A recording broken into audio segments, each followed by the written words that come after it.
Good afternoon to everyone.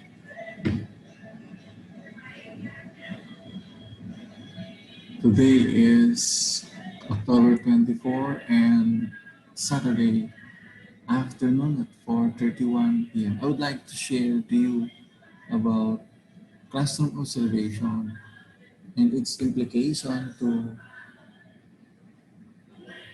employment and other issues with regard to observation. According to dictionary, when we say observation, it is the action or process of observing something or someone carefully or in order to gain information. Or it is a remark, statement, or comment based on something one has seen, heard, or noticed during an event.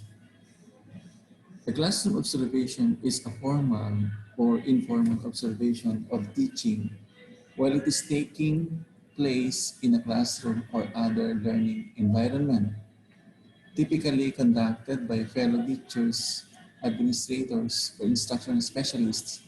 Classroom observations are often used to provide teachers with constructive, critical feedback aimed at improving their classroom management and instructional techniques.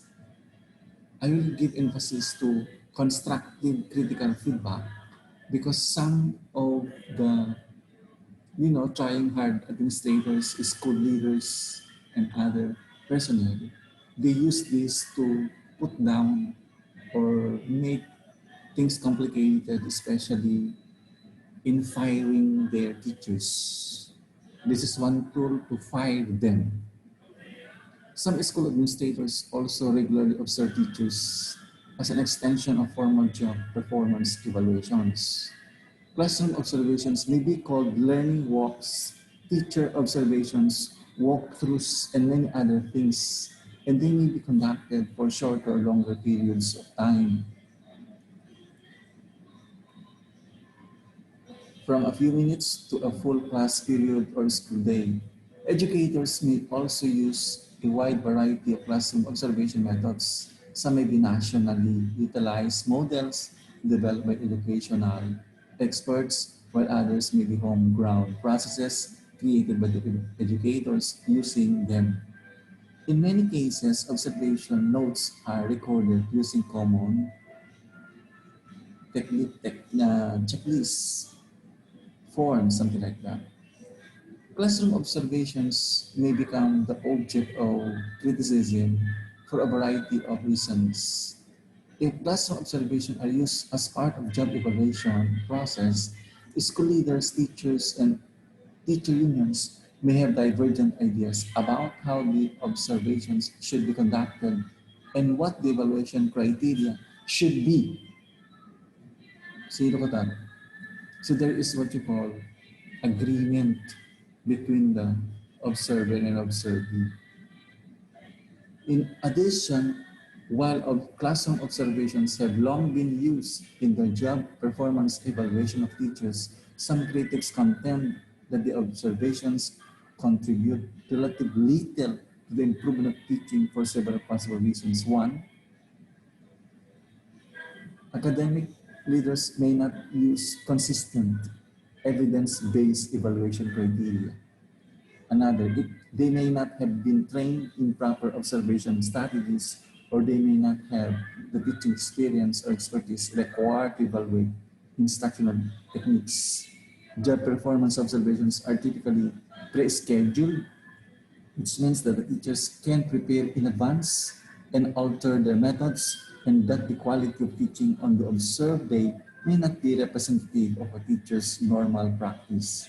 The feedback teachers receive may be superficial, inconsistent, or unhelpful in terms of improving instructional quality. Most teachers receive high job performance ratings from principals, even in poorly performing schools where there is evidence that low quality teaching is occurring, especially if you are the favorites of your school heads. But if you are the pets, they will always look at your faults. They will always look at your negatives, not positive side of your instructional styles. So classroom observations may become, look at that, the object of criticism for a variety of reasons. Because there is a bias, there is what you call shortcomings of this. They use that to, to fire their employees, especially if that employees are very palaban, something like that. If you are palaban, they will use that. Okay? Something to ponder on. Good luck, teachers there.